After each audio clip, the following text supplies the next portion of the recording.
Bonjour à toutes et à tous. Merci d'être là, toujours aussi nombreux, voire de plus en plus nombreux en fait. Merci Isabelle, merci Zacharia d'être là aussi. Bonjour à Alors, ce que je vous tous. propose, c'est peut-être d'attendre une minute ou deux, le temps que tout le monde se connecte. On va attendre encore peut-être 11h02, 03 pour. Alors, on a. Ah, bonjour Réjeanne, c'est chouette de vous voir. Et nous avons la chance d'avoir Anissa également. Alors, effectivement, pour ceux qui ont les habitudes d'utilisation de Livestorm avec nous et qui partageons régulièrement ces rencontres juridiques ou d'autres ateliers, vous avez sur votre droite un chat et n'hésitez pas à vous en servir. Zacharia, qui est notre bac aujourd'hui sur la partie technique, répondra à vos questions sur la partie technique de l'utilisation de l'outil.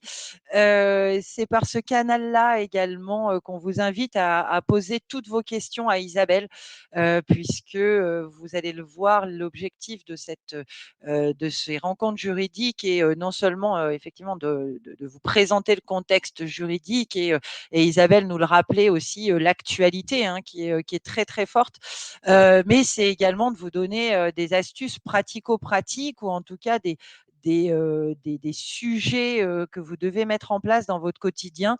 Donc, c'est vraiment l'occasion d'échanger avec une experte qui est Isabelle Monin-Lafin et qui maîtrise vraiment, vraiment le sujet. Donc, surtout, n'hésitez pas. On est absolument ravis de pouvoir échanger tous ensemble. Alors, on va peut-être attendre encore une minute. Je vois que ça se connecte, c'est chouette.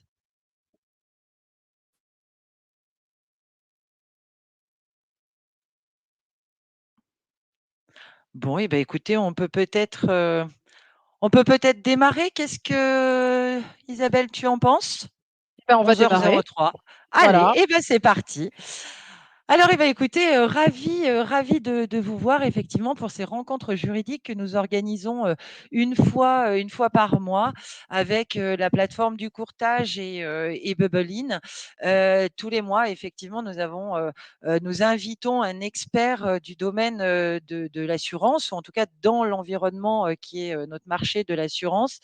Ces rencontres juridiques ont pour vocation d'échanger avec des courtiers de proximité que certains d'entre vous sont et qui se posent des questions sur leur conformité, sur la réglementation, sur l'évolution des procédures parfois. Donc, nous avons la chance d'avoir à chaque fois des experts de renommée comme est Isabelle.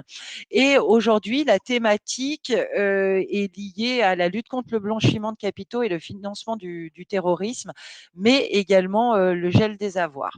Alors, je me présente, je m'appelle Corinne Monteil, je m'occupe plus particulièrement de Bubblein, qui est peut-être certains d'entre vous le savent, et notamment je vois Jean, Isabelle qui nous connaissent et qui sont adhérents à l'outil et à la solution Bubblein. Donc Bubblein, qui est une plateforme de service, un écosystème dédié aux courtiers, dans lequel vous allez retrouver une marketplace, un CRM, vous allez retrouver des tableaux de bord. On aura certainement l'occasion d'en échanger. Et effectivement, Isabelle a accepté gentiment de nous accompagner aujourd'hui pour cette thématique.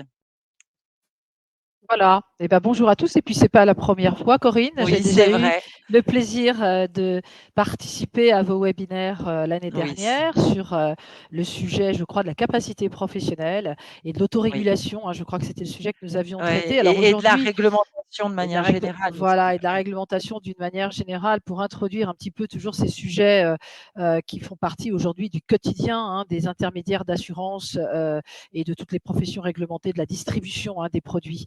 Alors pour ceux qui ne me connaissent pas, effectivement, je suis Isabelle Monin-Lafin, je suis avocate depuis maintenant 35 ans, ça commence à faire. Et en fait, j'ai choisi ce métier parce que dans ma famille, on est courtier et agents généraux, donc c'est un métier que je connais très très bien. J'ai souhaité dédier mon métier à la professionnalisation de toutes ces professions réglementées. Je dois dire que j'ai eu le nez creux puisque il y a 35 ans, c'était un métier qui n'avait pas du tout de structuration juridique et finalement, on faisait du commerce et du business en se tapant dans la main. Vous voyez qu'en 2023, on a un peu changé le braquet et les autorités de contrôle, l'Europe, le gouvernement, les législateurs, finalement, s'occupent bien de vos métiers. Et dans ce contexte, bah oui, Astrée a pleinement sa place aujourd'hui au sein des activités de courtage pour vous accompagner en fait et pour vous aider à y comprendre un peu quelque chose et surtout à faire en sorte que vous soyez dans les clous et qu'il n'y ait pas de sujet de sanctions ou en tout cas de mise en cause en fait de la qualité de votre conseil et de la conformité de vos organisations. Alors aujourd'hui, Corinne, on aborde un sujet qui est quand même pas simple, qui est un sujet pourtant important, qui a été mis en œuvre dans la réglementation française. Finalement, il n'y a pas si longtemps que ça, c'est 2009. 2009, ce sont les ordonnances de transposition de la première directive européenne sur ce sujet. Alors, ça ne veut pas dire que c'est une réglementation qui a été créée en 2009. C'est une réglementation qui a toujours existé. Le code pénal a toujours finalement généré l'obligation pour les professions réglementées de mettre en place des dispositifs, en tout cas de s'intéresser à cette question du blanchiment de capitaux et du financement du terrorisme. Mais néanmoins, on a quand même une législation qui a été, entre guillemets, construite sur ces professions réglementées par la première directive européenne et le sujet, finalement, a été introduit en France en septembre 2010. Vous voyez, donc ça fait 13 ans. C'est un droit quand même assez récent. Alors, jusqu'à maintenant, cette législation, elle reste encore très, très inconnue de vous tous. Elle vous fait peur, vous ne savez pas trop de quoi on parle, à la fois vous savez que c'est pénal, donc vous vous dites, bon, il faut quand même qu'on fasse des trucs. Vos fournisseurs commencent un peu à vous rattraper, encore que pas tant que ça chez les petits, beaucoup chez ceux qui gèrent des fonds confiés pour les compagnies d'assurance. Mais néanmoins, il faut quand même se dire les choses. Dans les dernières conférences de l'autorité, vous savez que c'est un curseur important, ça, c'est un baromètre très important. Ce que dit l'autorité de contrôle, que ce soit l'AMF ou la CPR, dans sa conférence annuelle, doit faire partie des sujets d'attention. D'où ma recommandation, je vous l'ai déjà faite la dernière fois, de vous mettre des alertes sur les autorités de contrôle. Et je pense que sur la plateforme Babeline, vous devez avoir certainement ces relais, ces liens. Vous avez toujours l'obligation d'aller regarder ce qui se passe un peu sur les actualités de l'autorité, parce que l'autorité, quand elle fait ça, elle vous donne des signes, elle vous donne en fait quelque part des petits clignotants en vous disant, bon, il faut quand même que vous vous intéressiez à ces sujets. D'où le choix que nous avons fait avec Corinne de passer un petit peu en inventaire ce sujet pour d'abord le décrypter, pour d'abord l'identifier, vous en donner les clés, savoir ce que ça veut dire et surtout ce que ça génère dans vos cabinets. Donc, on va commencer par vous donner les grands principes de la réglementation, ce que vous devez retenir.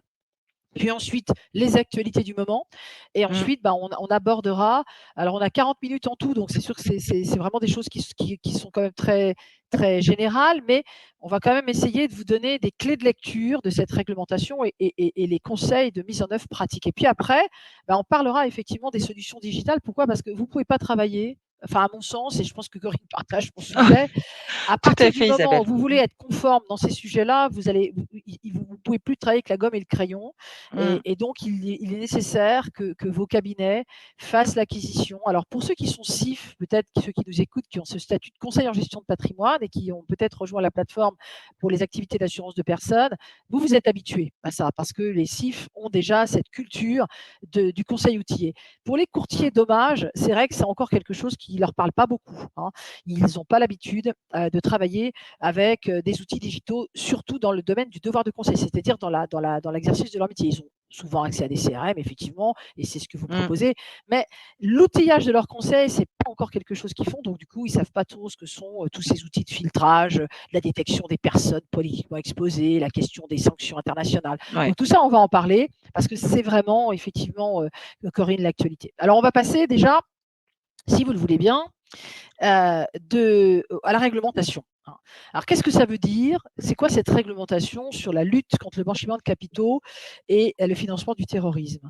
Alors, j'ai envie de dire, je l'ai dit tout à l'heure, il a toujours été intégré au code pénal en France une responsabilité. Alors, c'est soit le délit de recel, soit le délit de complicité, qui Mmh. consiste à dire quand une personne commet une infraction de blanchiment, c'est-à-dire en fait, alors le blanchiment, vous savez tous ce que c'est, hein, c'est lorsqu'une personne va par des moyens détournés, par une mise en scène, par la mise en place d'un dispositif occulte, eh bien, parvenir à la mise en place d'une relation économique, mais qui va lui permettre finalement de masquer les origines frauduleuses des fonds qu'elle utilise pour ce faire. Hein. Donc, je suis un proxénète, je suis un trafiquant de drogue, je suis un terroriste, je collecte des fonds, ou en tout cas, je gagne ma vie en faisant ces infractions.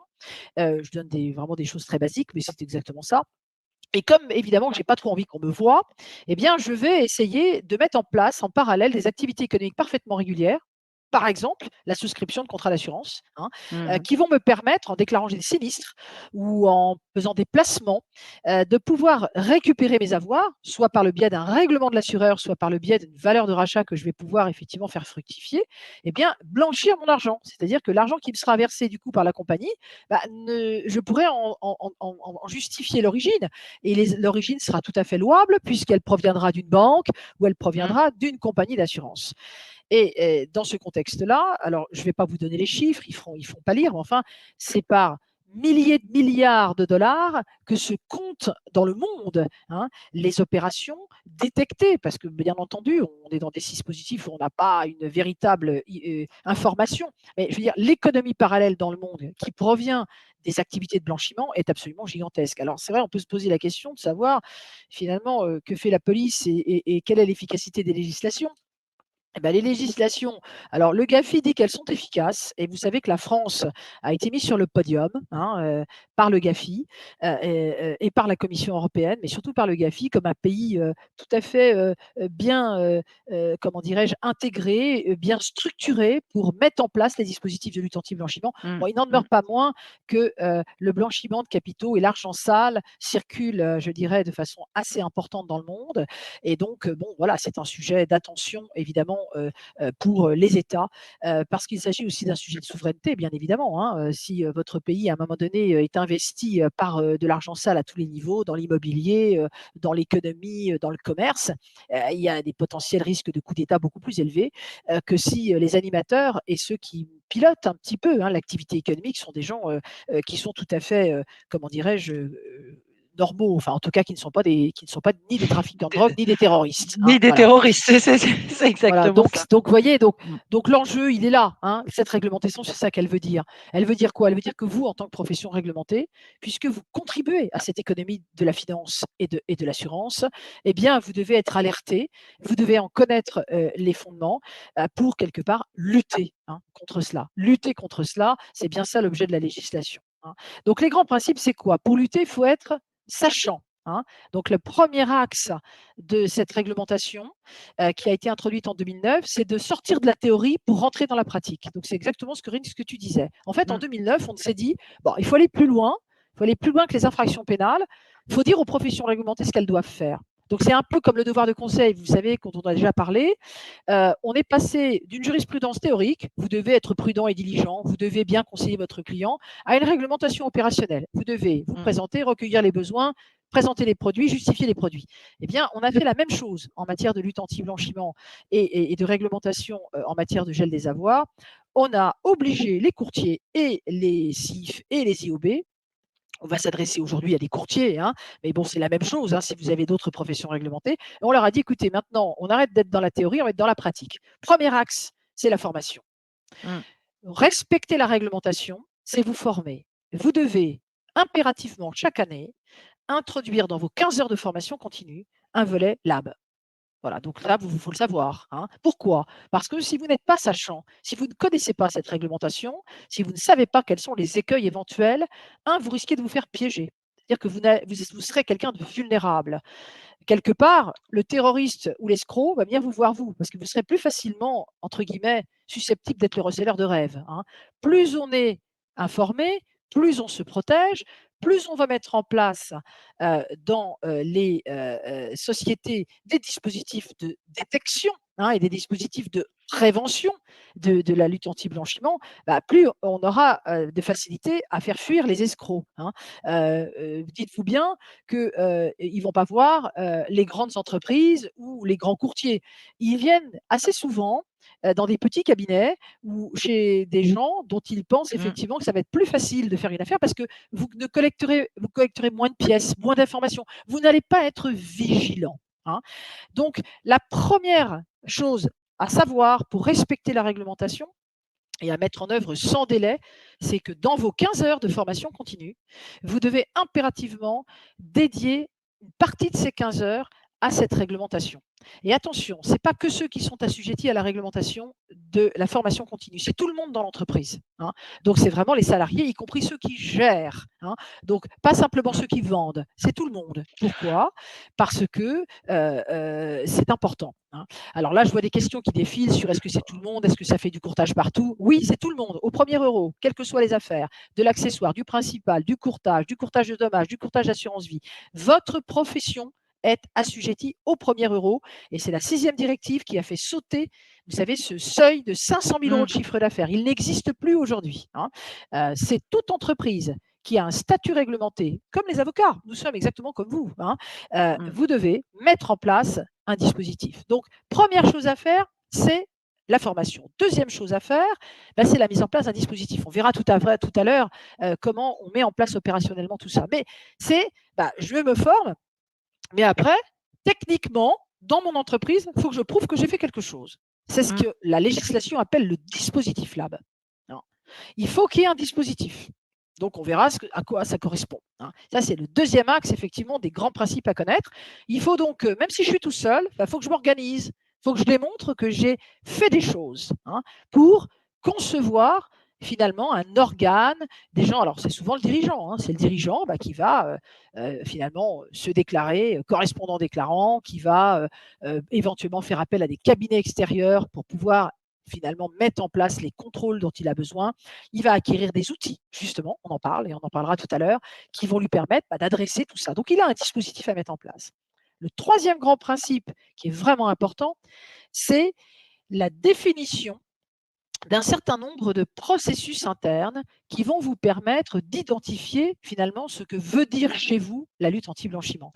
Ça s'appelle en fait la classification des risques. Vous devez, à la lumière des réglementations qui sont inscrites dans le code, qui vont vous être donc enseignées dans le cadre des formations, vous devez en fait identifier ce qui chez vous fait problème. Parce que ça ne va pas être pareil chez le copain, hein. Celui qui fait de l'assurance vie n'a pas les mêmes facteurs de risque, hein, que celui qui fait de l'assurance de dommages. Celui qui a une clientèle étrangère n'a pas les mêmes facteurs de risque que celui qui a une clientèle franco-française. Celui qui a une clientèle de profession à risque. Vous savez qu'il y a des professions à risque. Les agents immobiliers, les avocats, les chauffeurs de taxi, les associations, n'a pas les mêmes facteurs de risque que celui qui fait une clientèle de fonctionnaires ou de salariés de grands comptes. Voyez. Donc, lorsque l'on met en place son dispositif, on doit également réaliser sa classification, c'est-à-dire regarder son activité et déterminer où sont les facteurs de risque. Et bien entendu, cette classification qui est obligatoire et qui doit en fait, si vous voulez, alors on parle souvent à tort de cartographie, ce n'est pas tout à fait la même chose, mais ça revient néanmoins à l'idée de se dire, je vais identifier dans mon entreprise mes facteurs de risque et je vais montrer aux autorités que j'ai compris d'abord ce qu'on me demande et je vais lui dire, voilà, mon entreprise, j'ai tant de clients, j'ai tant de produits, j'ai tant d'opérations et voilà ce que j'identifie comme les zones à risque. Voyez? Et je vais donc positionner sur chaque type d'opération, sur chaque client et sur chaque produit, j'allais dire un facteur de risque. Alors dans la lutte anti-blanchiment, ça s'appelle le risque faible, le risque standard ou le risque renforcé. j'ai 3 choix, c'est pas compliqué. Une pastille rouge, une pastille orange, une pastille verte. Et je vais sur chaque type de choses, pour les opérations, pour les clients et pour, comment dirais-je, le produit, eh bien, j'allais dire qualifier les choses, hein. Et ma classification, elle est globale. C'est-à-dire que j'ai des produits, je vends en général des produits à risque faible. Dans le courtage de dommages, on vend des produits à risque faible, hein. Et par contre, j'ai un certain type de clients à risque, donc ils sont plutôt standards ou renforcés. Et je fais des opérations, opérations à distance, opérations par virement bancaire sur des comptes étrangers, opérations au contraire en espèces, voilà, qui sont des opérations plus ou moins risquées. Ça, c'est un travail obligatoire. Beaucoup de gens, beaucoup de courtiers ne comprennent pas. En fait, ils vont chercher des modèles à droite à gauche et ils ne comprennent pas que ce qu'on leur demande, c'est de regarder leur activité, pas celle du copain, pas celle de l'assureur. C'est sur leur activité qu'ils doivent dresser cette classification des risques. Elle est indispensable, elle est obligatoire. Une fois qu'elle est faite, ben, on a une image.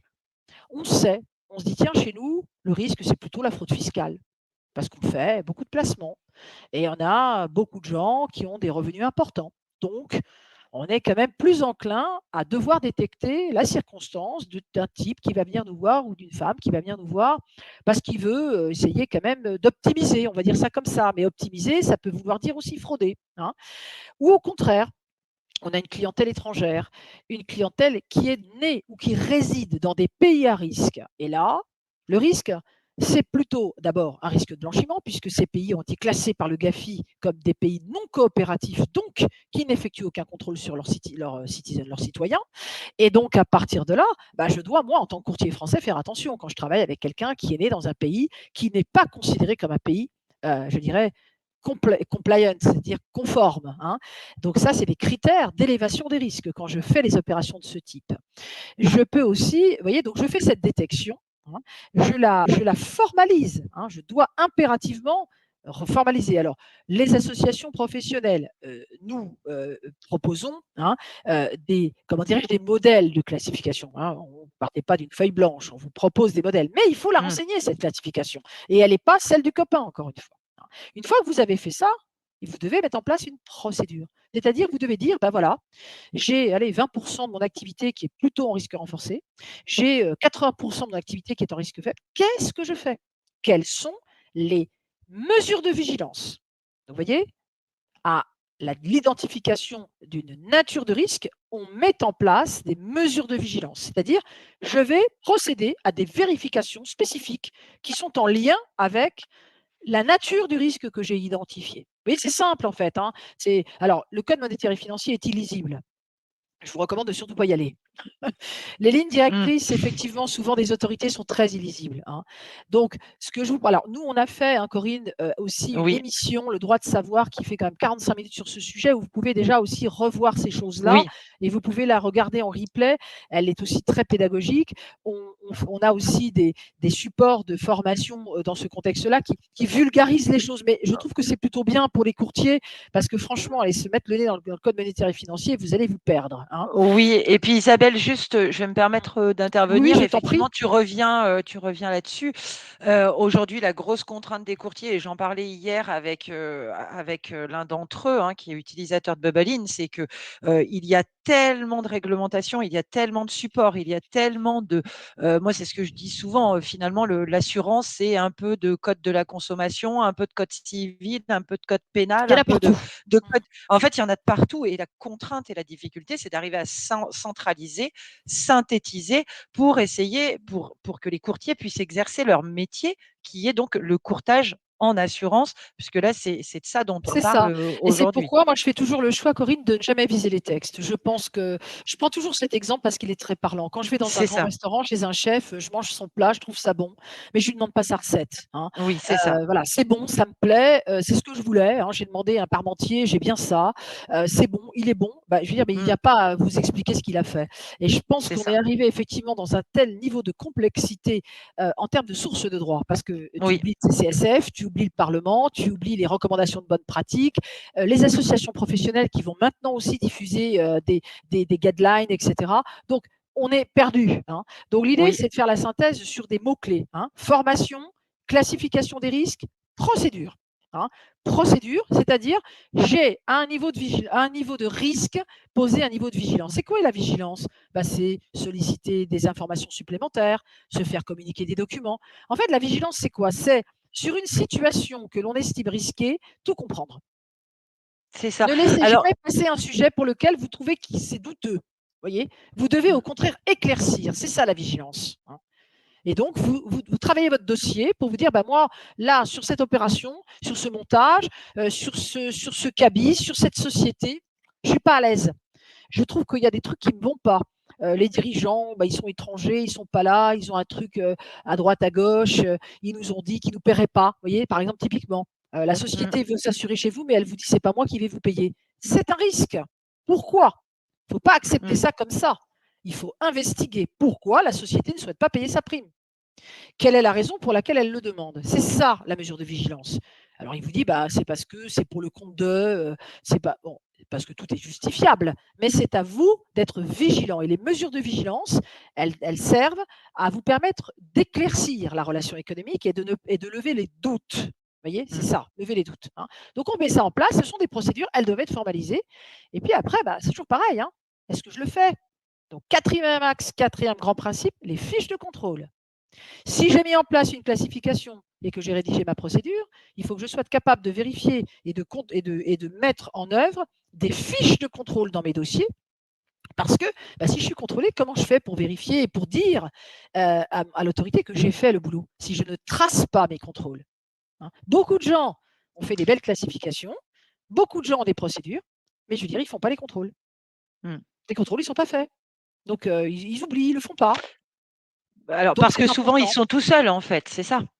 Voilà, ils sont tout seuls et ils n'ont pas et bien sûr, c'est contraignant. Bien sûr, Mmh. c'est contraignant, mais il faut le faire. Donc, c'est là où l'outillage peut vous permettre aussi, de gagner du temps.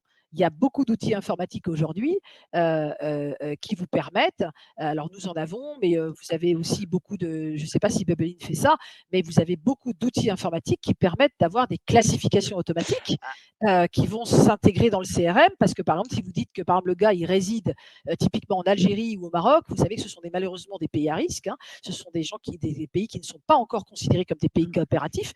Donc, vous travaillez beaucoup, hein, je sais, dans le groupe avec les ressortissants des pays du Maghreb, et puis on travaille beaucoup avec la Méditerranée. Beaucoup de pays méditerranéens autour de la France ne sont pas des pays coopératifs. Donc, à partir de là, les ressortissants de ces pays, les résidents de ces pays ou les comptes bancaires ouverts dans ces pays doivent être classés en risque renforcé. Alors, ça ne veut pas dire que vous n'avez pas le droit de travailler avec eux, hein, surtout pas, hein, mais vous devez faire attention à vos dossiers. Et pour ça, collecter des pièces complémentaires, collecter des informations qui doivent être inscrites dans vos dossiers, hein. D'où l'intérêt peut-être d'utiliser des CRM qui vous Mmh. permettent d'aller plus vite parce que en mettant la date de naissance, clac, le client est tout de suite, vous voyez, mis dans la classe Alors, rouge, hein. Isabelle, juste avant d'attaquer la partie peut-être digitale, effectivement, parce Ouais. que ça fait partie des gros sujets, on a une question qui est Oui. arrivée apparemment par mail à Zacharia. Quelles sont les sanctions aujourd'hui pour les courtiers en cas de non-respect? Et ensuite, peut-être ce que je vais te proposer, c'est qu'on refasse un check sur Alors, parce les que mises voilà, en j'ai pas tout à pratique. fait terminé, voilà, les étapes clés, en fait, les mots-clés, hein, formation, classification, procédure, fiche de contrôle, et ensuite, c'est très important, hein, la déclaration de soupçon et le contrôle du respect de la procédure, hein. La Mmh, déclaration de soupçon, c'est lorsque vous détectez quelque chose d'anormal, un doute que vous n'avez pas réussi à lever avec vos mesures de vigilance. Vous avez l'obligation de prévenir le TRACFIN. mmh. Beaucoup de courtiers ne le font pas, hein. Ils laissent le doute, je vais dire, subsister. Alors, soit ils abandonnent la relation économique, soit ils la font, mais ils se disent, bon, je serre les fesses, attention, hein, voilà. Et puis ensuite, malheureusement, même quand on est tout seul, il faut qu'à un moment donné, il y ait quelqu'un qui vienne contrôler que tout ça est dans les clous. Alors, pour ce qui est tout seul, bien entendu, vous n'avez pas trop le choix que de faire appel à des sociétés externalisées qui vont venir faire de temps en temps, comme nous le faisons nous, vous le savez, des audits de conformité, hein. C'est-à-dire Mmh. qu'on vient voir chez vous si ça va, si c'est fait. Alors, pas besoin de le faire tous les ans, hein, vous pouvez faire ça tous les 2 ans, mais c'est effectivement un des requis. Alors, Oui, Karine. oui, Alors là, maintenant, alors, du coup, les sanctions, hein. oui. Les sanctions, je ne vais pas être très sympa là, hein. Elles sont extrêmement graves en fait dans ce domaine. Parce que, à la différence de toutes les réglementations du Code des assurances, là nous sommes sur le Code monétaire et financier et nous sommes sur une législation à dominante pénale, hein. C'est-à-dire que là, en fait, au-delà du fait que vous avez des sanctions administratives, et je vais en parler, vous êtes dans un environnement qui a été, entre guillemets, segmenté. C'est-à-dire que si vous faites l'objet d'un contrôle de l'autorité de contrôle sur votre dispositif de lutte anti-blanchiment, vous ne serez pas contrôlé par les équipes du SCI. Ce ne sont pas les équipes du service du contrôle des intermédiaires qui vont vous contrôler, ce sont les équipes de la mission LAB. C'est une catégorie à part qui est tout à fait spécialisée. Alors pour le moment, en France, il n'y a que très peu de contrôles de courtiers parce que l'autorité se focalise surtout sur les organismes, donc les compagnies d'assurance et les banques et les gros courtiers délégataires. Et y compris chez les gros courtiers délégataires, donc ceux qui encaissent énormément d'argent pour le compte des compagnies et qui gèrent des sinistres. Hein, ceux qui font de la protection sociale, ceux qui font du dommage, hein, les grands courtiers, ou voire des courtiers de taille intermédiaire, mais qui encaissent des fonds, hein. Donc si vous encaissez des fonds, c'est quand même dans le plan de contrôle de l'autorité, hein. Donc ça va venir. L'autorité, justement, a décidé d'aller un peu plus loin aujourd'hui, compte tenu justement de cette actualité sur la guerre, sur le terrorisme, qui nécessite qu'elle y fasse beaucoup plus attention. Donc les sanctions là, alors elles sont quasiment systématiques. Quand l'autorité de contrôle détecte une infraction, elle punit. C'est vraiment la différence avec le reste. En matière de lutte anti-blanchiment, quand vous avez un contrôle de la CPR et qu'elle détecte que vous ne respectez pas les règles, en général, elle vous en colle une. Et Voilà, c'est combien si on parle d'argent? alors, c'est difficile à dire, mais si vous voyez aujourd'hui les organismes d'assurance, vous allez vous faire peur, hein. Elles sont Ouais. beaucoup plus sévères, les sanctions. On n'a pas de retour d'expérience sur le courtage parce que justement, pour le moment, Corinne, nous n'avons pas de courtiers qui ont été contrôlés dans ce domaine. Les courtiers vont être contrôlés, ça a été annoncé par la dernière conférence de l'autorité au mois de décembre, hein. Mais je pense que les sanctions seront plus élevées que celles qui existent dans le domaine de la réglementation du Code des assurances, c'est-à-dire le non-respect du devoir de conseil, le non-respect des capacités D'accord. professionnelles.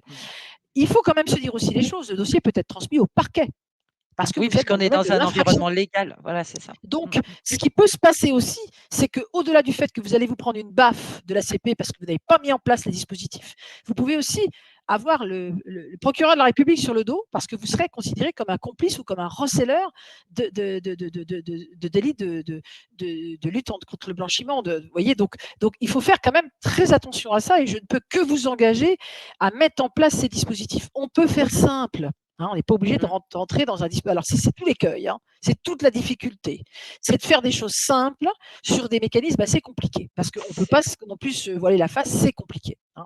C'est ça. Alors, OK. Isabelle, on a eu plusieurs questions. Alors, tout d'abord, Renaud nous dit quelles sont les pièces finalement. Alors, si on reprend le parcours prospect ou le parcours client, quelles sont les pièces à l'entrée en relation ou pendant la vie de la relation commerciale que moi, courtier, je dois contrôler finalement. Alors, dans la plupart des cas, Corinne, c'est quoi? Pour une personne physique, il paraît aujourd'hui assez incontournable de ne pas détenir sa pièce d'identité, hein. D'accord. Pourquoi? Parce que le b.a.-ba du b.a.-ba, le minimum incompressible du Code monétaire et financier dans l'identification des personnes, hein, non pas la vérification de leur identité, l'identification. C'est son nom, son prénom, sa date et son lieu de naissance. Alors, on va collecter cette information quand on a un prospect. On va lui dire c'est quoi ton nom, c'est quoi ton prénom, t'es né où et t'habites où, hein, voilà. Oui, Mais à un moment donné, y compris en risque faible, il va falloir le vérifier. Il va d'accord. falloir vérifier que l'information qui nous a été donnée, Et elle est juste. bonne, elle n'est pas Hmm. mensongère. Et donc, le plus simple, c'est de collecter la pièce d'identité. Donc, et le CABIS pour la société personne morale, avec la possibilité, le devoir même aujourd'hui, d'aller s'interroger sur les bénéficiaires effectifs des sociétés. Alors, comme tu le sais, il y a eu un petit flottement là pendant les Oui, vacances avec la direction, avec le ministère de l'économie et avec cette fameuse décision de la communauté européenne, bon, qui a été réglée, hein. C'est-à-dire que les professions réglementées aujourd'hui, quelle que soit l'issue de ce que va donner la protection de la vie privée, et qui est tout à fait légitime, hein. Moi, je trouve très excessif aujourd'hui que ces données soient totalement publiques et que n'importe qui puisse accéder à n'importe quelle information. Bon, néanmoins, les courtiers d'assurance et les compagnies d'assurance ou les banques ne sont pas n'importe qui, ce sont des professionnels réglementés qui manipulent des fonds Et donc, il a bien été décidé que ces sociétés-là avaient accès à ces registres. Alors, ils sont gratuits sur l'INPI, mais comme tu le disais, Corinne, voilà, il faut à un moment donné que le courtier, il ait quelque chose d'utile.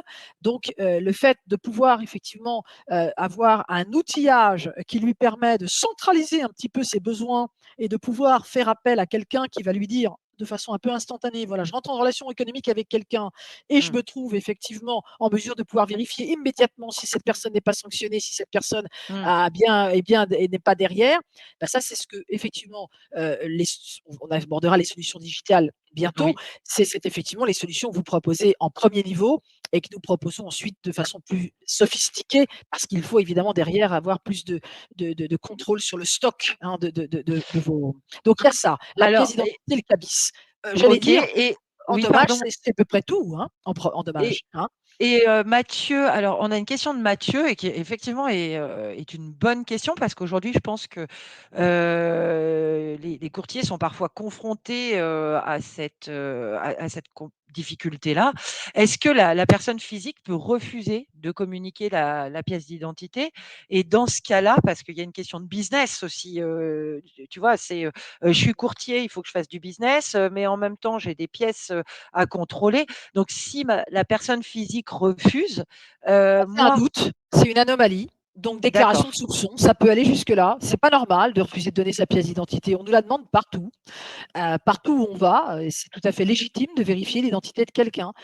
Donc partant de là, ça doit être une alerte pour vous. C'est une alerte d'accord. LAM. Une personne qui Et fait ça, c'est qu'elle a un problème, hein. oui, c'est sûr. Et avant de, alors, on va prendre la question de Sylvain et j'ai eu une autre question par SMS. Est-ce que la copie de la carte d'identité, parce qu'effectivement c'est un sujet, les pièces d'identité ont une durée de validité, mais est-ce que ça veut dire que le courtier, une fois qu'il est rentré en relation d'affaires avec son client, doit renouveler la validité finalement de la pièce d'identité? Alors, il y a 2 domaines.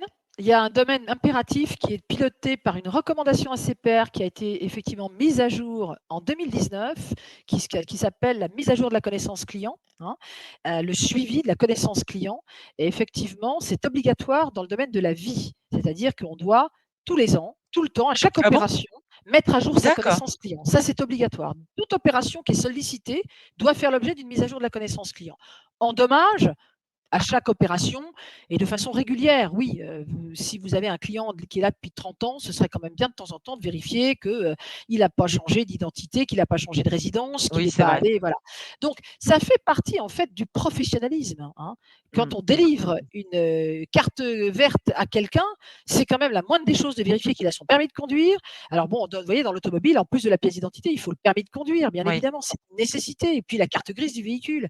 Je vois beaucoup trop de courtiers qui sont courtiers grecs de grossistes ou qui travaillent, pour lesquels les dossiers sont notoirement incomplets. Et ça ne va pas, hein. On sait aujourd'hui que parfois, l'assurance d'un véhicule, surtout en temporaire, surtout hein, dans le risque aggravé, est souvent le fait de personnes qui sont malheureusement aujourd'hui inscrits. Il faut faire très attention à Mmh, ça, hein. mmh, mmh, mmh, Donc, mmh. donc n'ayez pas peur. Assumez pleinement votre professionnalisme parce que vous devez avoir des dossiers complets et le minimum du minimum, c'est l'identification de vos clients, hein. Voilà, ça c'est le minimum. Sur les opérations, dans certains cas, vous pouvez être amené à demander des contrats, hein. Par exemple, quelqu'un va vous demander d'assurer la RC Pro de son entreprise. Vous allez peut-être demander des éléments bilanciels, vous allez demander des éléments contractuels. Bon, mais ça, c'est vraiment dans les risques un peu complexes, hein. J'allais dire sur le risque de masse, on en vient souvent à se limiter à ça. Mais ce n'est pas fait. Dans beaucoup de cas, l'autorité s'en est plaint lors de sa conférence. La mauvaise qualité des données clients, hein. Il y a une vraie problématique dans les sociétés de courtage sur la fiabilité des données clients. Elles ne sont pas Mmh. complètes et elles sont souvent mal faites. On se trompe sur l'orthographe du nom patronymique, on ne met pas le bon prénom, on mélange les noms et les prénoms, on ne prend pas le soin de collecter les dates et les lieux de naissance. On a des données qui sont pourries, hein. Voilà. Et Mmh, c'est donc, ça. il faut qu'on aborde ce sujet, Corinne, c'est le sujet de la détection, c'est-à-dire du GDA, hein. Parce que Oui, c'est là, ça. on a parlé de la lutte anti-blanchiment, mais il faut que vous compreniez qu'en parallèle de cette réglementation, Il y a une réglementation qui est sa petite sœur. Et cette réglementation-là, par contre, elle vous amène directement en prison. Ça, je préfère vous le dire, parce que là, c'est clairement un acte terroriste. Donc, c'est autre chose. Là, on est vraiment sur des sujets particulièrement importants. Vous avez l'obligation de résultat, c'est pas une obligation de moyens, hein, une obligation de résultat, de donner un gage aux autorités et surtout à la Direction générale du Trésor, à l'autorité de contrôle prudentiel, au gouvernement français et à l'État français, de ce que aucun de vos clients avec lesquels vous êtes en relation économique ne fait l'objet de sanctions de gel. Alors, qu'est-ce que c'est le gel des avoirs? L'État français, depuis la loi du 4 novembre 2020, par l'intermédiaire de ses ministères de l'économie et des finances, des affaires étrangères et de l'intérieur, s'autorise à décider que telle personne physique sur son territoire est gelée. Pourquoi? Parce qu'elle est soupçonnée de participer à des activités terroristes, parce qu'elle est soupçonnée d'être en lien avec des personnes soupçonnées d'activités terroristes, ou parce que c'est un grand blanchisseur, un proxénète de grand renom, voilà, pour des raisons qui ne nous regardent pas et qui sont bien entendu totalement confidentielles. Néanmoins, vous l'avez vu, ça a été indiqué. Nous avions, donc ça existe depuis 2009, hein, la Direction générale du Trésor, donc, effectue des listes. Elle fiche, en fait, hein, des personnes physiques dont elle dit, bah voilà, ces gens-là, il est interdit de rentrer en relation économique avec ces personnes. Vous devez d'abord nous le détecter, nous le dire, et c'est nous qui verrons si on vous autorise à le faire ou pas. Si vous ne faites pas ça, vous pouvez être interdit. Vous aurez en tout cas des sanctions. Et là, les sanctions, vous allez regarder sur le site de la CPR, les sanctions qui sont, entre guillemets, infligées aux sociétés qui n'ont pas respecté ça. La plus emblématique est celle de la Banque Postale, qui a pris 60 millions d'euros hein, pour ne pas avoir mis en place ces outils de détection. Donc ça, c'est hyper important. Et donc, autrefois, on avait une liste d'environ 1300 personnes. Donc, beaucoup de courtiers de votre taille le faisaient à la main. Prenez un fichier Excel, prenez la liste, matchez, etc. Aujourd'hui, nous sommes à des listes consolidées de l'ONU, de la Direction générale du Trésor et du Conseil de l'Europe qui doivent être autour de 20 000 personnes. Bon, donc, c'est absolument impossible de faire ça à la main parce qu'on risque de faire passer par la trappe un certain nombre de personnes. Il faut savoir que ce ne sont pas forcément des gens incarcérés aujourd'hui. Ce sont des gens qui sont dans la rue, qui ne sont même pas forcément sous contrôle judiciaire. Ce sont des gens à qui on a simplement dit, toi mon coco, ils sont entendus comme témoins assistés dans des procédures pénales. Forcément, hein, ils ont forcément un problème avec la justice, ça c'est sûr, mais ils font l'objet de mesures de gel. Donc, c'est très important, Corinne, que les gens qui nous entendent s'intéressent à ça. Alors, c'est là où on en vient aux solutions digitales, c'est que vous mettez en place, vous, chez Bubblein, justement, un premier niveau de contrôle, c'est-à-dire que C'est les ça. personnes qui travaillent sur votre marketplace vont bénéficier d'un filtrage automatique des personnes physiques ou morales qu'ils mettent en lien avec vos partenaires, puisque vous pouvez faire des affaires, hein, mais malheureusement, ce n'est pas suffisant. Hein, c'est-à-dire que ça, c'est déjà exceptionnel et c'est très bien de le faire parce que ça vous permet de pouvoir vous assurer et vous sécuriser sur le fait que vous allez faire une affaire avec quelqu'un qui est autorisé à rentrer en C'est relation ça. économique avec vous. Hein. Mais néanmoins, ce que dit la réglementation sur ce sujet, c'est que vous ne devez pas le faire qu'à l'entrée en relation. Vous devez le faire à chaque opération et de façon permanente sur le stock. Hein. Et c'est là effectivement où des sociétés spécialisées, hein, comme chez nous, donc BCLM, hein, qui est notre partenaire informatique, vous permet d'acquérir des applications via API qui permettent de filtrer votre stock à chaque mise à jour de liste. Parce que ça, vous ne le faites pas puisque vous allez avoir que la première entrée en relation. Hein. Et ça, c'est vraiment important parce que les mises à jour de liste, la Direction générale du Trésor l'a dit lors de son intervention aux côtés de l'autorité au mois de décembre, c'est quasiment quotidien. C'est C'est ça. quotidien. Hein. L'enrichissement des listes est quelque chose d'énorme. Et vous n'êtes pas sans savoir aujourd'hui que nous sommes en guerre, que nous avons certains pays qui sont moins amis qu'autrefois, et que ces pays-là eh bien, font l'objet d'une forte attention de nos pouvoirs publics, de notre gouvernement. Et de fait, puisque nous avons infligé des sanctions économiques à bon nombre de leurs ressortissants, nous gelons les avoirs de bon nombre de leurs ressortissants. Il s'agit essentiellement de Russes, hein, mais il s'agit aussi parfois de pays apparentés aux Russes. Hein. Beaucoup d'Asiatiques, beaucoup d'Indiens. Voilà, donc vous avez tout un système, tout un écosystème hein, de personnes qui environnent les pays qui ne sont pas amis de la France et que la France aujourd'hui décide de mettre un peu au banc. Donc c'est vraiment très important. Hein. Alors Isabelle, juste 2, enfin 3 choses même. 1re chose, Didier qui nous posait une question sur un client qui demandait des avenants réguliers sur un contrat voiture apparemment. Est-ce que pour toi C'est un risque. c'est Il faut faire oui, c'est attention. du risque parce Bah oui, qu'on peut parce que ça peut constater. être de la fraude. Alors, c'est pas Mmh. vraiment du blanchiment de capitaux, mais ça peut être de la magouille. Oui, ça peut être. Donc là, il faut vraiment s'interroger sur et surtout, Didier, faire très très attention à chaque fois que cette personne demande des avenants, bien vérifier qui est le souscripteur, qui a le permis de conduire, qui conduit le véhicule, parce que nous avons justement en ce moment beaucoup de sinistres qui ne sont donc pas payés parce qu'il y a eu des fausses déclarations, des relevés d'informations faux. Et là, c'était vraiment effectivement tout simplement de la fraude, mais qui masquait des activités connexes qui n'étaient pas des activités régulières. Donc oui, il faut faire attention. Tout ça, ce sont des anomalies en fait, hein. Et Muriel nous pose la question de savoir si le GDA ou en tout cas le contrôle sur les registres, PPE, gel des avoirs et cetera sont des contrôles qui doivent être réalisés tous les jours? Alors, il ne faut pas confondre, je l'ai dit tout à l'heure, vous devez vous doter d'un outil de filtrage de vos stocks, de vos Mmh. entrées et de l'ensemble effectivement de vos opérations qui vous permettent d'être certain que dans votre entreprise, dans votre fichier client, vous n'avez pas en temps réel, à chaque mise à jour de liste, quelqu'un qui fait l'objet d'une mesure de gel. Donc ça, c'est une obligation de résultat et ça, c'est sur les sanctions internationales. D'accord, les sanctions, hein, les mesures de gel, hein.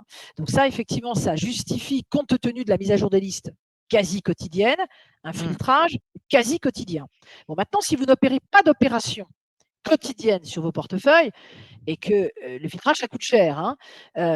Voyez qu'en filtrant toutes les semaines ou tous les 2 jours, vous arrivez à intégrer les mises à jour sans prendre de risque sur la nécessité d'effectuer des opérations avec vos clients, vous êtes quand même pas tout à fait dans les clous parce que la détection doit être instantanée. C'est-à-dire que dès l'instant qu'une personne est listée, vous devez immédiatement le déclarer à la direction générale du Trésor. Donc Mmh. effectivement, c'est compliqué aujourd'hui de se dire que on doit mettre des cadences hebdomadaires ou mensuelles. D'ailleurs, l'autorité l'a dit hein, dans la commission des sanctions. La question de la cadence n'est pas le sujet. Vous devez le faire à chaque mise à jour de liste. Point barre. Mmh. Donc, quand on aura des mises à jour de liste qui seront hebdomadaires, ben, on pourra se contenter de faire des filtrages hebdomadaires. Quand on est, comme actuellement, dans des mises à jour quotidiennes ou en tout cas tous les 2 jours, ben, on n'a pas le choix en fait, hein. On est Mmh. un peu obligé de le faire. Donc, ça, c'est pour l'échelle, hein, Corinne. Les PPE, Oui, c'est tout à fait autre chose. Tout à fait autre d'accord. chose. Une PPE, ce n'est pas un terroriste, hein. C'est une personne qui est plus exposée que vous et moi à la corruption parce qu'elle est détentrice d'un mandat de l'État et qu'elle manipule de l'argent public. Donc ça, c'est de la corruption. Ce n'est pas du tout du blanchiment de capitaux. D'accord. Et donc ces gens-là, on n'est pas obligé de les détecter en temps réel. On va, au cours de la détection, au cours de la relation économique, quand on va en fait, on ne les détecte pas, enfin, selon notre position, elle n'est pas partagée par tout le monde, mais nous estimons que dans les risques faibles, donc quand vous êtes en classification de risque faible, vous n'avez pas à détecter les PPE. Parce D'accord. que ce que dit le Code monétaire et financier, c'est que vous devez les détecter lorsque vous identifiez un risque de blanchiment. D'accord? Oui. Oui, alors et j'ai une autre question que j'ai reçue par SMS. C'était une question pratique, comment devenir alors, c'est la même question finalement, mais on revient sur la déclaration Tracfin. Du coup, c'est en lien aussi, mais la personne me demande, si le correspondant et le déclarant Tracfin peuvent être la même personne et comment et auprès de quel organisme on doit se déclarer correspondant ou déclarant Tracfin? Comment on fait matériellement, en fait? Alors voilà, donc là, on n'a pas abordé effectivement la déclinaison opérationnelle sur ce sujet du dispositif. Ça se résout effectivement très souvent pour vous, petite structure de courtage, à désigner son correspondant et son déclarant. Alors Mmh. oui, quand on est tout seul, on est les deux.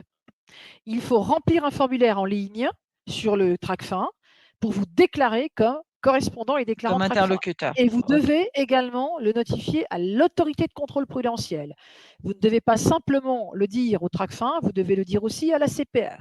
Et effectivement, bah, quand on est tout seul, on n'a pas le choix. On est les deux. Hein, d'accord. C'est Et ça. en fait, pour compléter son dispositif, puisque l'on se doit de mettre en place une procédure, une classification et des fiches de contrôle, il est préférable dans ces cas-là de faire appel régulièrement un cabinet comme le nôtre, ou quelqu'un d'autre, si vous le souhaitez, vous n'êtes pas obligé d'aller chez nous, hein, Oui, mais c'est pour mieux quand pouvoir, même, Isabelle. Surtout que vous connaissez. on en serait ravis, Bah oui. parce que vous pouvez effectivement nous demander ponctuellement de venir vérifier que votre Mm. dispositif est conforme. Comme vous n'avez personne en interne, hein, pour le faire, eh bien, vous pouvez faire appel, et ça, l'autorité vous le demandera. Alors, pour le moment, elle ne le contrôle pas, hein. Je vais quand même rassurer les gens qui nous écoutent, mais c'est vrai que c'est un bon réflexe, parce que, bah, voilà, en venant, on vient, on vous dit, voilà, ça ne va pas, il vaut mieux mettre comme ça, vous vous sécurisez. Et il faut quand même se dire les choses. L'actualité aujourd'hui, c'est ça, hein. Vous Mm. devez, dans les années à venir, nous sommes en guerre, cette guerre, elle dure, on ne sait pas comment elle va évoluer, mais il est évident que le sens de l'histoire aujourd'hui, c'est que vous devez avoir des dispositifs sérieux, des dispositifs particulièrement bien outillés là-dessus, hein. Donc voilà, mais ne confondez pas la liste qui est donnée par la Direction générale du Trésor, hein, et qui est disponible sur son site, hein. Vous allez sur Direction générale du Trésor, j'allais les avoir, la liste, voilà, vous pouvez la télécharger, et, et qui détecte et qui vous donne l'information sur les personnes qui sont interdites d'entrer en relation économique avec vous, qui sont gelés, et les personnes politiquement exposées, qui sont les députés, les sénateurs, les ministres, hein, les militaires, dans certains cas, c'est des gens tout à fait honorables, et pour Mhm. lesquels vous allez les détecter qu'en cas de risque de blanchiment, et en réalité, vous n'allez pas du tout vous interdire de travailler avec eux, vous n'allez surtout pas prévenir la Direction générale du Trésor, vous allez prévenir votre direction, donc faites vous-même, et vous allez analyser effectivement la possibilité, en fait, quelque part, vous allez vous dire, est-ce que je dois prendre des précautions plus importantes vis-à-vis de cette personne? Voilà, je m'aperçois que c'est un député, je m'aperçois que c'est un ministre, je m'aperçois que c'est un militaire gradé qui justifie un statut de PPE. Est-ce que finalement j'ai besoin? Alors quand il vient assurer sa voiture, je ne vois pas très bien. Donc il n'y a rien à faire, hein.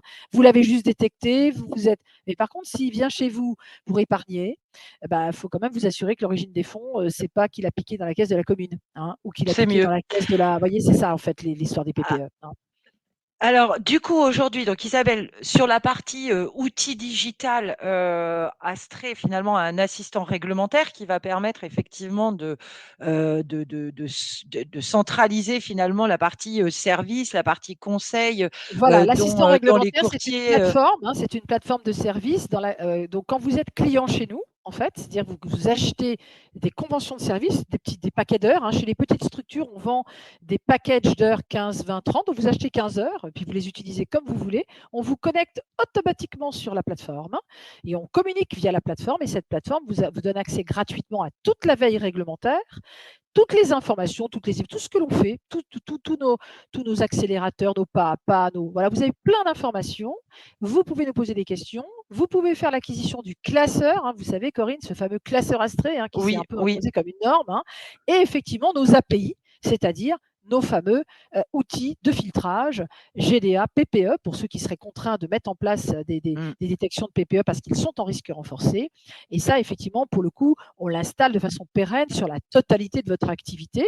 Et effectivement, ce qu'on voyait toutes les deux, c'est que ça, c'est tout à fait complémentaire à ce que vous mettez en place, qui est un peu une conformité de premier niveau, hein, mais qui est très importante, hein, parce qu'elle sensibilise beaucoup c'est vos ça. membres, hein, parce que ça permettra, je dirais, aux courtiers qui auraient besoin de temps pour réfléchir, qui voudraient attendre un petit peu.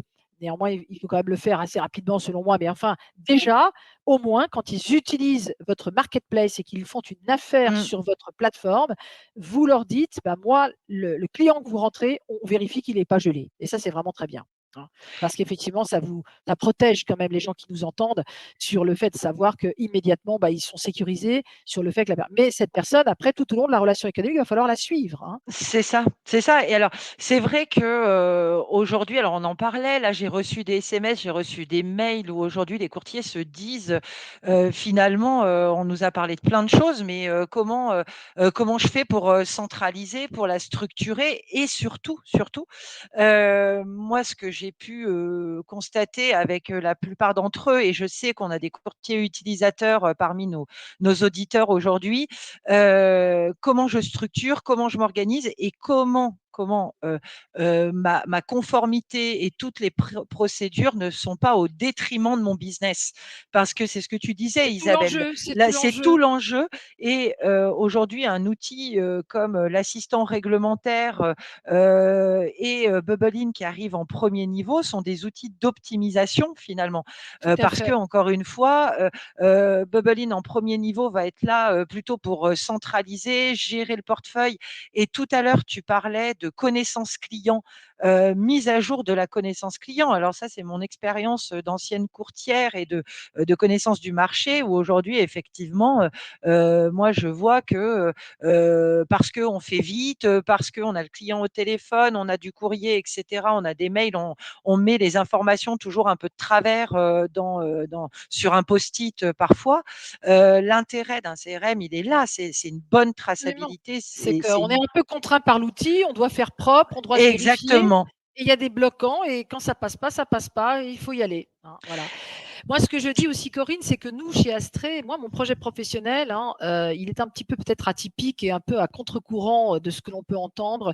Moi, le gros, le grand, le gigantesque, le riche ne m'intéresse pas, en fait. C'est ça. Moi, je suis d'une famille d'agents généraux et nous avons un partenariat avec la Fédération des agents depuis presque 30 ans maintenant. Et moi, mes clients, ce sont des agents généraux. Donc, le classeur Astrée, je l'ai fait pour ces gens-là. Donc, des gens qui sont en fait avec 2,3 collaborateurs, puisque vous savez que c'est la norme.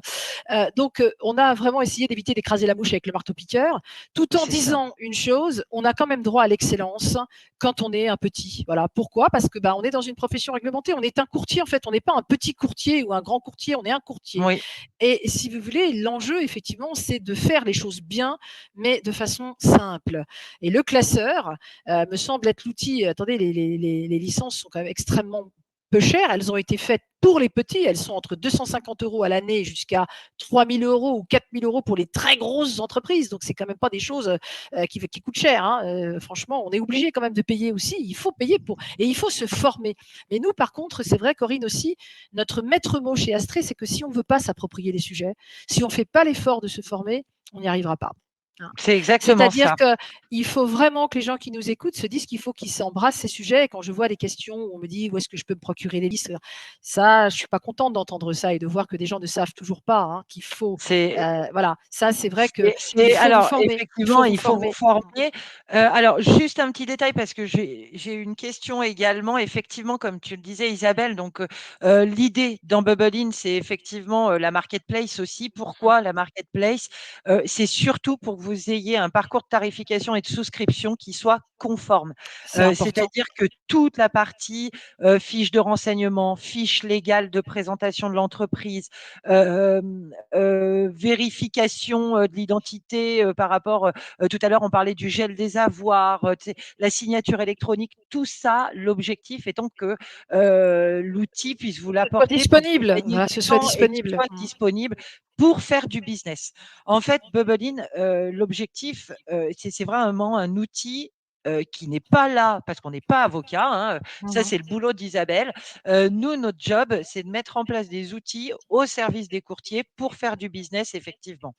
Moi, ce que Donc, je les deux sont très complémentaires, effectivement. Exactement. Mais on peut rassurer nos auditeurs sur le fait qu'il ne faut pas qu'ils aient peur parce qu'ils n'ont pas de moyens, parce qu'ils sont tout seuls dans leur entreprise et qu'effectivement, ils sont déjà submergés par les contraintes administratives. Et je l'entends parce qu'on est tous les mêmes. Vous savez, chez nous, c'est pareil. On est une petite entreprise et on est absolument submergés par les contraintes administratives. Ce qu'il faut, c'est essayer de les dominer, d'en faire un avantage, un atout, en fait. Et de ce fait, bien entendu, si déjà vous vous dotez du classeur et que vous utilisez effectivement de l'outillage, c'est pour ça qu'on disait avec Corinne, sans l'outillage, en fait, embrassez l'ère numérique. N'ayez pas peur de vous former aussi à l'utilisation des outils numériques parce que c'est votre planche de salut. C'est votre planche de salut. Le numérique va vous permettre d'automatiser beaucoup de choses, de faire des choses comme Monsieur Jourdain. Vous serez conforme sans le savoir. En utilisant des parcours clients qui sont digitaux, en fait, vous êtes obligé de suivre un chemin, mais ce chemin, il travaille pour vous. Vous n'avez pas à faire les choses. Et c'est pareil avec le classeur. Vous ouvrez le classeur, c'est ludique, vous avez votre taux de conformité, on vous dit vous mettez cette pièce-là, vous la glissez. Finalement, c'est assez ludique. Mais pour autant, comme on dit souvent dans la publicité, c'est pas parce que Astrée fait les choses que vous êtes obligé de rien faire. Il faut faire. Vous devez vous approprier ces sujets pour vous former, pour connaître. Donc, vous voyez, ce qu'on a dit ce matin, il ne faut pas l'oublier, hein, il faut quand même s'en souvenir. Et donc, régulièrement, faire votre formation. Mais votre formation, vous voyez, c'est pour ça on entend beaucoup aussi les gens qui vont faire leurs 15 heures je dirais, en cochant la case et en n'écoutant pas les e-learning et en les faisant.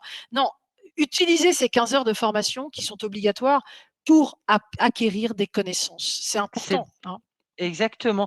Alors, juste un petit post-it, j'ai quelqu'un qui nous a demandé le prix de Bubble In. Bubble In, c'est 4,90 € par mois. Alors, tout à l'heure, Isabelle parlait C'est pas cher, hein. d'accessibilité. Non, c'est pas cher. Donc, c'est 4,90 € par mois et je connais quelqu'un qui dit que c'est le prix de 2 cafés allongés. Donc Voilà, voilà. si on compare, voilà, c'est ça. Donc, C'est c'est quand exactement ça. même Tout ça sympa. pour sa sérénité et sa conformité, c'est quand même plutôt chouette. Alors, avant Isabelle, tu as peut-être un dernier mot avant qu'on conclue parce qu'il Non, est midi. vraiment, dire à nos auditeurs que oui, c'est un sujet compliqué, oui, c'est un sujet contraignant, mais oui, c'est un sujet grave qui relève Oui, aussi de la solidarité nationale, de la défense de notre souveraineté et de notre indépendance. En luttant contre le blanchiment et le terrorisme, vous permettez aussi à notre pays de ne pas se faire envahir par des ennemis, hein. Et oui, donc ça c'est ça. aussi, c'est quand même la dimension C'est une citoyenne, hein. responsabilité, C'est c'est la ça, oui. dimension citoyenne. Alors j'en parle beaucoup parce qu'elle peut convaincre beaucoup d'entre vous, notamment dans les logiques RSE, hein. On est tous aujourd'hui Mmh. très motivés par l'idée de donner du sens à ce que l'on fait. Bah, en faisant ça, vous agissez pour la France, en fait, aussi. Donc ça peut Mmh, paraître un mmh, peu mmh, mmh, pompeux, hein, mmh, de mmh. dire ça. Néanmoins, Non, y a quand mais même du vrai, hein, dans cet engagement-là. Et de fait, bah, vous devez vraiment vous en préoccuper. C'est très important. eh ben, merci Isabelle, comme à chaque fois, j'adore les moments qu'on passe ensemble parce qu'on Merci. apprend plein de choses. Et puis tu es tellement imprégnée par cette dimension-là, c'est Oui, parce que chouette. j'en ai marre qu'on dise toujours les petits savent rien faire, les petits, les petits. Mais les petits, Oui, c'est 95% du tissu de la distribution. C'est eux la force vive du commerce dans ah l'assurance. mais Et c'est donc, sûr. je voudrais qu'ils se prennent en main et qu'ils montrent qu'ils sont capables de faire aussi bien que les grands. Et puis, il faut arrêter de croire que les grands font toujours très bien. Les grands, ils sont comme tout le monde, ils ont leurs difficultés. Donc voilà, il faut avoir confiance, il faut se prendre en main et puis il faut croire dans sa force. Et votre force, c'est l'union. Et c'est pour ça aussi, j'apprécie beaucoup votre projet parce qu'il veut vous permettre d'interagir et de par votre union, en faire une force, en fait, hein. C'est Voilà, vous ça, pouvez partager exactement. aussi, hein, sur vos expériences. Et donc, voilà, c'est pas parce qu'on est petit qu'on n'a pas le droit d'être bien. Voilà. Bah oui, exactement. Merci à tous. Merci Jean-Michel pour votre message à propos de Bubble In, c'est très chouette. Sébastien, eh ben, écoutez, je crois que Isabelle a donné les tarifs, mais vous avez le lien, donc Oui, alors surtout. vous allez sur notre plateforme, vous pouvez poser alors vous pouvez prendre contact, nos équipes vous rappelleront et on vous orientera si vous voulez acheter le classeur. Alors vraiment, là, je suis désolée, j'ai pas tous les tarifs. Voilà, je sais que globalement, ce sont des prix qui oscillent entre 250 € jusqu'à 5 000 €, mais vraiment, je vous en parle même pas parce que c'est pour vraiment des grandes sociétés d'assurance, par exemple, hein, c'est pas vous. Mm. J'ai vu dans la tranche, à mon avis, d'auditeurs que nous avons, nous sommes entre 250 et 1 000 € TTC par an, Oui, hein. donc Donc, c'est pas il y a pas grand-chose, de, hein. il y a pas de, il y a pas Non, de non. gros sujets. Vous voyez, les agents généraux, franchement, je pense que la plupart des classeurs que l'on vend aux agents généraux, c'est 250 €. On est sur cette tranche-là, en fait, hein, voilà. Donc franchement, c'est pas grand-chose. Oui. Eh ben, écoutez, merci à tous. Merci Patrick pour encore une bonne présentation. Bah, écoutez, c'est toujours un plaisir. Et puis bon, de travailler avec Isabelle, c'est tellement formidable qu'en fait, c'est facile finalement. Merci à tous Et bonne et puis journée. bonne journée. On se retrouve le mois prochain pour une nouvelle rencontre juridique. Pour l'instant, c'est encore un peu top secret, mais on vous en dira un petit peu plus. Je vous dis à très très vite. Et vous pouvez nous demander le replay par mail. Donc, n'hésitez surtout pas. À très vite.